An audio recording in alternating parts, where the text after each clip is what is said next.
I've been talking all offseason how the Yankees need to add to the starting rotation.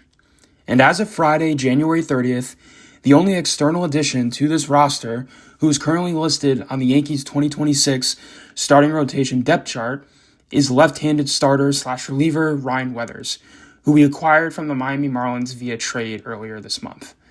I've talked about Weathers. I like him in terms of his upside and the fact he's still relatively young at just 26 years old, with multiple years left to control.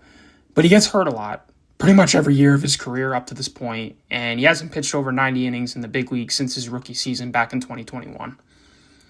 And there's some Yankee fans saying the rotation is fine, but I'd have to disagree with those saying that.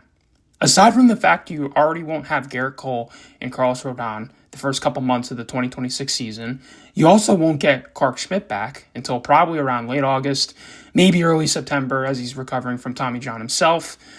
And he had it later than Garrett Cole, so that's why. But the Yankees have a current starting rotation in which the top three arms, Max Fried, Cam Schlittler, and Will Warren, all threw career high in innings pitched last season.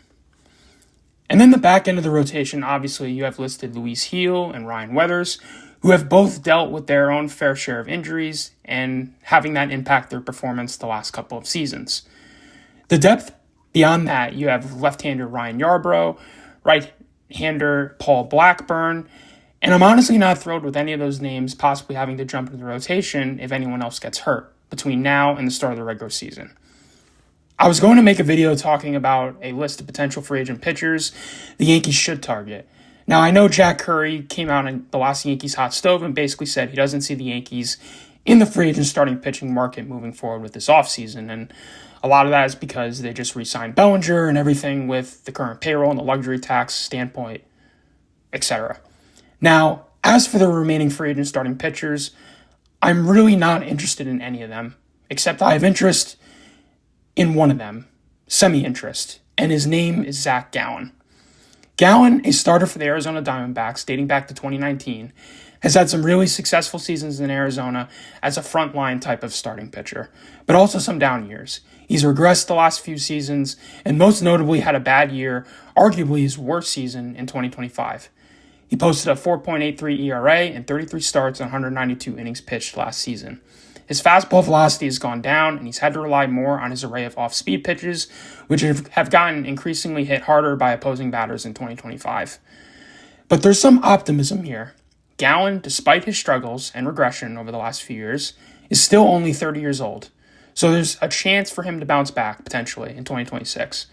Gallen is primarily known for his array of breaking stuff, in which he features a knuckle curve, changeup, slider, cutter, and sinker. He can use these pitches to work up and down and in and out of the zone to try and change eye levels and make it an uncomfortable at-bat for the hitter. In his second start of the season in 2025, he put up arguably his strongest performance of his career, recording a career-high 13 strikeouts in an April 2nd start at Yankee Stadium, in which he dominated the Yankees, making imposing hitters like Aaron Judge look silly, which is obviously hard to do. Now, since that start, it was a really up-and-down roller coaster for Gallen. He struggled in his season debut in 2025 against the Cubs, and then after that, had a strong start against the Yankees, but since that point has had his ups and downs throughout 2025. His first 6 starts last year, his ERA averaged around 5.57. But what should be noted is that after the MLB trade deadline on August 1st, Gallen, through his remaining 11 starts that season, posted a much better 3.32 ERA, in which of those starts, 8 of them were considered to be quality starts. And if you don't know what constitutes as a quality start, it is when a starting pitcher pitches at least 6 innings and allows 3 earned runs or fewer. Considering Gallen throws 6 different pitches, heavily relies on movement, and is still young enough to have a bounce-back year, and has had strong numbers pitching in New York against the Yankees, I think this would be a fun idea to have pitching coach Matt Blake work with him and try and reestablish some of that dominance he showed in prior seasons with Arizona, most notably 2019, 2020, and 2022. Now, Gallen's agent is Scott Boras, and after the whole Cody Bellinger saga this offseason, the Yankees might just be done entirely with Boras for this offseason.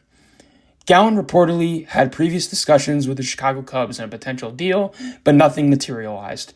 He's obviously looking for a multi-year deal, but I'm not sure if that's necessarily out there at this point, considering he's still unsigned, with pitchers and catchers reporting in just about 2 weeks.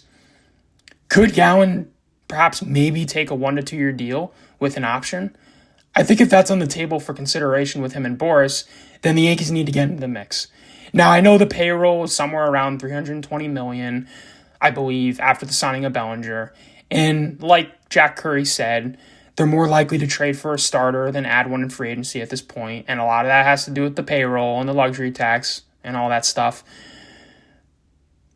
But you have to look at the simple fact that you won't have Rodon, you won't have Cole to start the year, and you won't have Schmidt.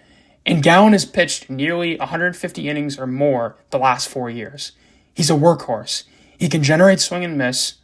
And despite his struggles last year, he did strike out 175 batters in 192 innings pitched. He's a guy whose market has clearly been affected and dipped as a result of this regression in poor performance last year. But when you look at the makeup in his pitching arsenal in terms of what the Yankees need, it makes sense. And at the very least, he could be a guy that comes in and covers the Yankees from an inning standpoint, which right now I think they're lacking a bit. And you're banking on going through spring training and the start of the regular season and hoping nobody else gets hurt.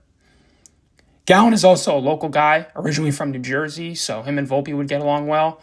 But yeah, the Yankees need another arm in that rotation, especially, factoring in, you're hoping Max Fried, Cam Schlittler, Will Warren, Luis Seal, you're hoping none of those guys get hurt. And that's a little bit of a far-fetched belief considering spring training hasn't started yet. And any Yankee fan who follows this team heavily isn't thrilled with the idea of Ryan Yarbrough and Paul Blackburn potentially having to be next in line guys for the starting rotation if the worst case scenario happens and someone else in the starting rotation gets hurt between now and the regular season. So let me know what you guys think in the comments section. Do you want Zach Gallen, or is there someone else out there you want? Let me know, and let's go Yankees.